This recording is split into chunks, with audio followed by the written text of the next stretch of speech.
Assalamualaikum warahmatullahi wabarakatuh. Halo semuanya, perkenalkan nama saya Nisa Zekia Misra Ningsih dengan NPM 246110144. Saya mahasiswa program studi S1 Manajemen semester 3, kelas D dari Fakultas Ekonomi dan Bisnis, Universitas Muhammadiyah Metro. Tujuan saya membuat video ini adalah untuk memenuhi salah satu tugas ujian akhir semester atau UAS pada mata kuliah Manajemen Keuangan 1 dengan dosen pengampu Bapak Dr. E. Febrianto, SEMM. Di mana tugas ini termasuk ke dalam materi manajemen investasi yang berkaitan dengan Payback Periods atau PP, Effort Rate of Rates RR, atau Net Present Volume NP, Probable Index PI, atau mencari NF positif dan negatif dengan DF ditentukan sendiri dan Internal Rate Range IRR. Nah, di sini saya akan membacakan soalnya terlebih dahulu, yaitu PT Mentari Persada berinvestasi dengan modal sendiri, NPM atau NPM saya itu adalah 144 juta. Modal kerja 1 juta dan umur ekonomisnya 4 tahun dan disusutkan tanpa nilai sisa. Pengambilan tingkat bunga yang diinginkan 25%, perkiraan laba setelah pajak 4 tahun 950.000, 1 juta 100, 1 juta 250 dan 1 juta 400. Berapa kas bersih yang diterima di akhir tahun? Nah, di sini kita akan mencari penyusutannya dulu. Investasi dikurang modal sama dibagi umur. Lalu investasinya 144 juta dikurang 1 juta dibagi 4 tahun. Lalu 143 juta dibagi 4 tahun. Penyusutannya 35 juta 750.000. Lalu DF 25% itu 1 dibagi 1 ditambah 0,25 dipangkatkan 1. Lalu selanjutnya sampai hingga tahun keempat. Nah, tabel cash flow-nya pada tahun 2008 itu EAT-nya 950.000 dan pada tahun 2009 1.100.000 dan pada tahun 2010 1.250.000 dan pada tahun 2011 1.400.000. Penyusutannya 35.750.000. Nah, itu hingga tahun keempat dan profitnya itu EAT ditambah penyusutan. Jadi 36.700.000 pada di tahun 2008 dan pada tahun 2009 36.850.000 dan pada tahun 2010 37 juta dan pada tahun 2011 37.150.000. Nah, kita memakai DF 25%. Tadi sudah saya jelaskan. Nah, pada tahun 2008 0,8 dan pada tahun 2009 0,64 dan pada tahun 2010 0,5112 dan pada tahun 2011 0,409 dan kas bersihnya itu 29.360.000 dan pada tahun 2009 23.540.000 dan pada tahun 2010 18.944.000 dan pada tahun 2010 15.194.350. Jadi hasil kas bersihnya itu 87.082.350. Nah, jika tiap tahunnya berbeda, investasi dikurang sama profit setiap tahunnya hingga dia tidak bisa dikurangkan lagi. Maka 144 juta dikurang sama 36.700.000 itu hasilnya 107.300.000. Nah, lalu dikurangkan lagi kepada profit tahun kedua 36.850. Nah, hasilnya jadi 70.450. Dan pada masih bisa dikurangkan lagi, maka kita kurangkan pada tahun profit tahun ketiga yaitu 37 juta dan hasilnya 33.450. PP sama dengan 33.450 dibagi sama 37.150.000 dikali sama 12 yaitu hasilnya 10,8 bulan atau digenapkan jadi 11 bulan. Jadi 3 tahun 11 bulan. Berdasarkan perhitungan diperoleh PP umur investasi, maka proyek tersebut layak untuk dijalankan.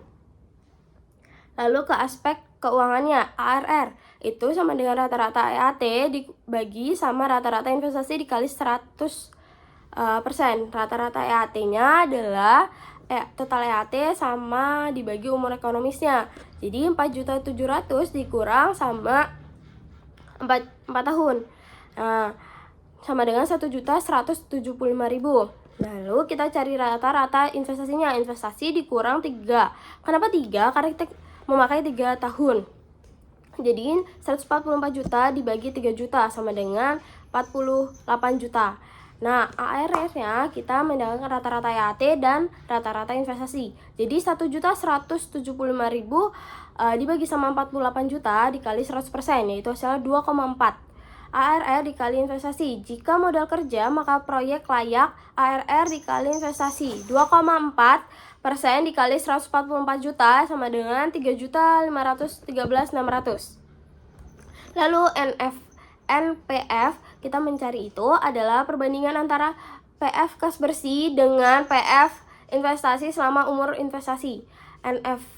NPF total PF kas bersih dan dikurang sama PF investasi sama dengan 87.082.350 dikurang 144 juta. Hasilnya min 56.917.650. Jika NF negatif, maka proyek ditolak.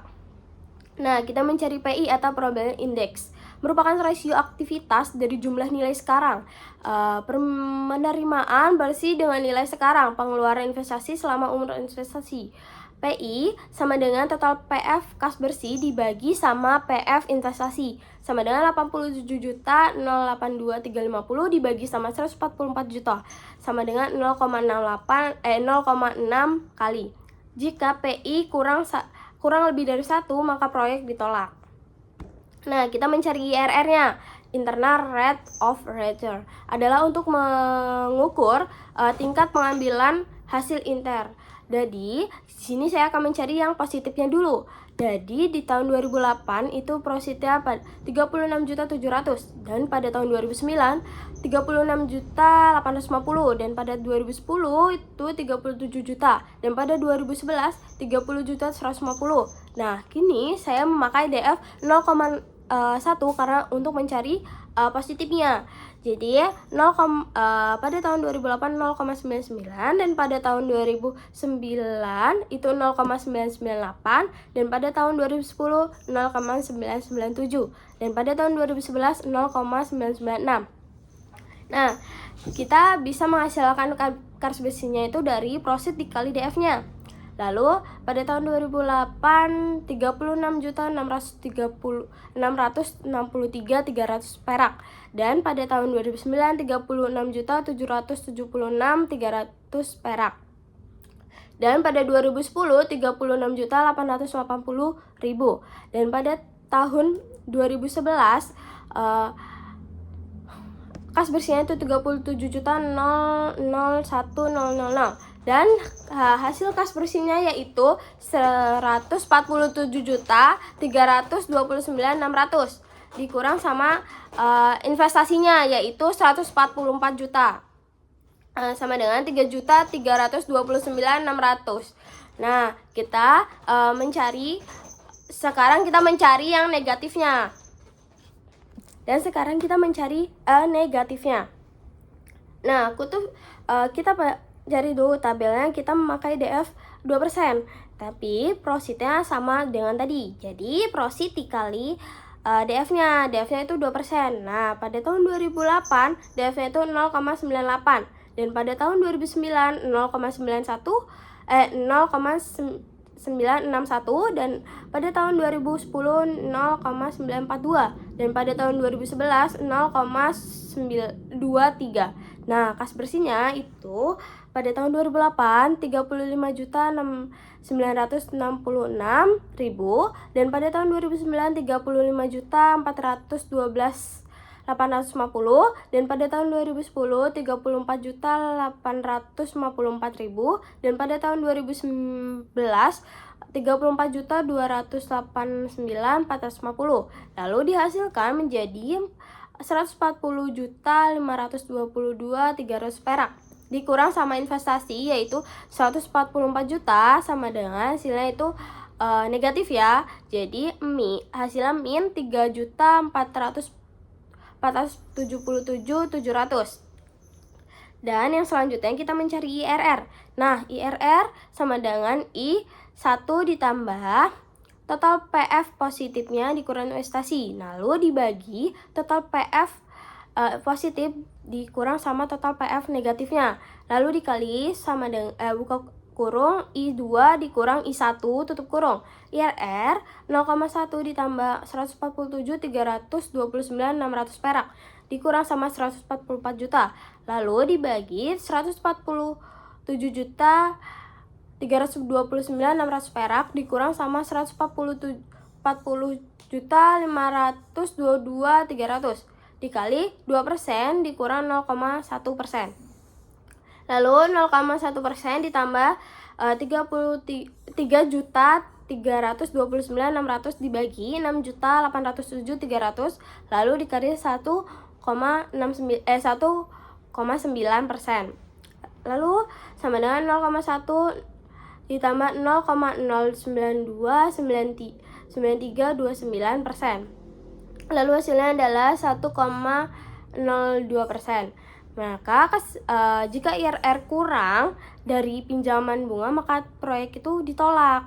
Nah, jadi kesimpulannya itu berdasarkan nilai IRR yang diperoleh maka proyek ditolak karena IRR kurang bunga pinjaman atau 1,02% kurang dari 25% itu. Nah, itu saja yang bisa saya jelaskan. Maaf jika ada kesalahan kata. Saya akhiri. Wassalamualaikum warahmatullahi wabarakatuh.